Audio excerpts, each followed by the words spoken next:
আসসালামু আলাইকুম এভরিওয়ান, আশা করি সকলে ভালো আছেন। তো আজকের ভিডিওতে আপনাদের সাথে ইউটিউব অ্যাপসের তিনটা দারুণ সেটিংস আপনাদের সাথে আলোচনা করব। যেই তিনটা সেটিংস প্রত্যেকটা ইউটিউব অ্যাপস ইউজারের জন্য জানা অত্যন্ত গুরুত্বপূর্ণ।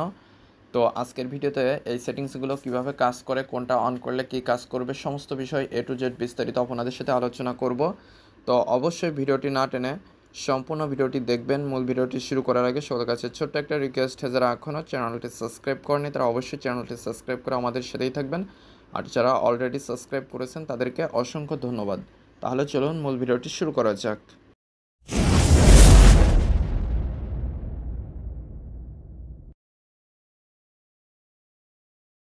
তো প্রথমে আপনারা গুগল প্লে স্টোরে চলে আসবেন। প্লে স্টোরে আসার পরে এখানে সার্চে ইউটিউব লিখে সার্চ করবেন। তো ইউটিউব অ্যাপসটি আসার পরে যদি আপডেট চাই অবশ্যই আপডেট করে নেবেন, এর ফলে নতুন যে ফিচার্সগুলো এসেছে সেগুলো আপনার অ্যাপসটিতে যুক্ত হয়ে যাবে। তো আমার এখানে আপডেট চাচ্ছে, আমি আপডেটে ক্লিক করে অ্যাপসটি আপডেট করে নিচ্ছি। তো আপডেট হয়ে গেলে এখানে ওপেন শো করবে, তো ওপেনে ক্লিক করে অ্যাপসটিতে চলে আসবেন। আসার পরে আপনাদের যে জিমেল অ্যাকাউন্ট আছে সেটা ইউজ করে আপনারা এখানে লগ ইন করে নেবেন। তো লগ ইন করে নেওয়ার পরে হোমে আপনাদের সাজেস্ট হিসেবে অনেকগুলো ভিডিও চলে আসে। তো এখানে কিছু ভিডিও আসে যেগুলো হয়তো আপনারা দেখতে চান না। তো আমি এখানে দেখতে একটা ভিডিও দেখাচ্ছি। তো এখানে একটা দেখতে পারছেন। তো যদি এই ধরনের ভিডিও বা এই চ্যানেলের ভিডিও আপনারা দেখতে না চান তাহলে এই যে ভিডিওটার পাশে যে থ্রি ডট রয়েছে এই থ্রি ডটের উপরে ক্লিক করবেন।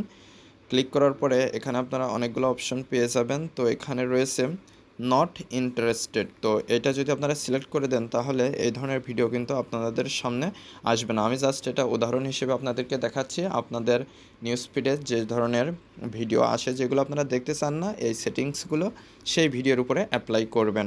তো নট ইন্টারেস্টেডে যদি ক্লিক করেন তাহলে এই ধরনের ভিডিও আর আসবে না। আর যদি ডোন্ট রিকমেন্ডেড চ্যানেল, তো এটা সিলেক্ট করে দিলে এই চ্যানেলের কোনো ভিডিও আপনাদের সামনে আসবে না। তো আমি এখান থেকে ব্যাকে চলে আসছি।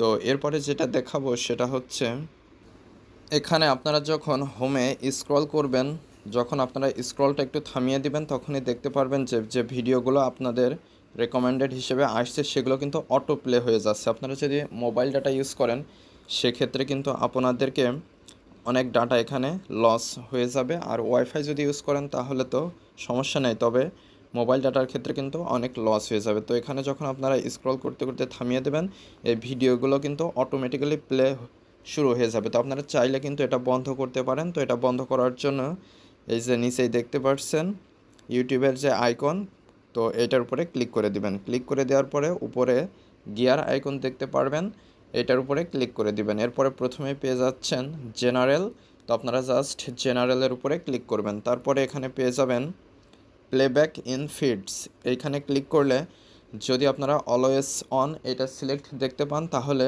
আপনাদের ডাটা বা ওয়াইফাই যেটাই আপনারা ইউজ করেন না কেন সব ক্ষেত্রে কিন্তু ভিডিওগুলো অটো প্লে হবে।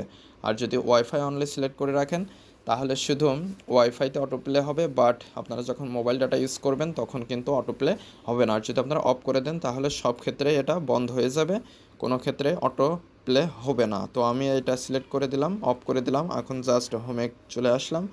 আসার পর এখানে যদি রিলোড দিই, রিলোড দেওয়ার পরে এখানে যে ভিডিওগুলো আসবে এগুলো কিন্তু দেখতে পাচ্ছেন থাম্বনেইল সহ এখানে থাকবে, অটো কিন্তু আর প্লে হবে না। তো এটা অবশ্যই গুরুত্বপূর্ণ একটা সেটিংস, আপনারা এটা আপনাদের প্রয়োজন অনুযায়ী ব্যবহার করবেন।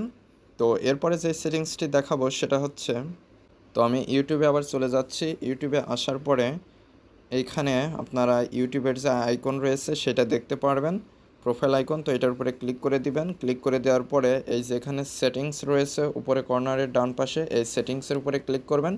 ক্লিক করার পরে এই যে জেনারেলের উপরে ক্লিক করবেন। ক্লিক করার পরে এখানে পেয়ে যাবেন অ্যাপারেন্সেস, তো এটার উপরে ক্লিক করবেন। ক্লিক করার পরে এখানে use device theme, light theme, dark theme, তিনটা অপশন রয়েছে।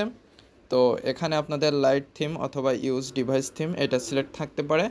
তো আপনারা যদি ডার্ক থিম এটা সিলেক্ট করে দেন তাহলে একই সাথে আপনাদের ইউটিউব অ্যাপস টিম ডার্ক হয়ে যাবে, যার ফলে আপনাদের চোখটা কিন্তু অনেক বেশি সিকিউর থাকবে, অর্থাৎ আপনাদের চোখের ক্ষতিটা অনেক কমে যাবে এবং আপনাদের যে ব্যাটারি পাওয়ার রয়েছে এটা কিন্তু অনেক কম কনজিউম করবে, অর্থাৎ আপনাদের ব্যাটারিটা কিন্তু অনেক সেভ করতে পারবেন। তো আমি ডার্ক থিম সিলেক্ট করে দিলাম। এখন দেখতে পাচ্ছেন থিমটা কিন্তু ব্ল্যাক হয়ে গিয়েছে।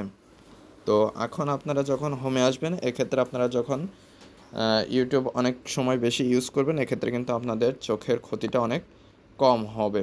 তো আজকের ভিডিওতে এই 3টা সেটিংস ইউটিউবের, যেগুলো প্রত্যেকটা ইউজারের জন্য জানা অত্যন্ত গুরুত্বপূর্ণ, সেগুলো আপনাদের সাথে শেয়ার করলাম। তো আশা করি মূল বিষয়টা বুঝতে পেরেছেন। তো আজকের ভিডিওটি এ পর্যন্তই। ভিডিও সংক্রান্ত কোনো মতামত থাকলে অবশ্যই কমেন্ট করে জানাবেন। আর যারা চ্যানেলটিতে নতুন এবং যারা এখনও চ্যানেলটি সাবস্ক্রাইব করেনি, তারা অবশ্যই চ্যানেলটি সাবস্ক্রাইব করে আমাদের সাথেই থাকবেন। তো পরবর্তী ভিডিওতে কথা হবে। আজকে পর্যন্তই। ধন্যবাদ সবাইকে।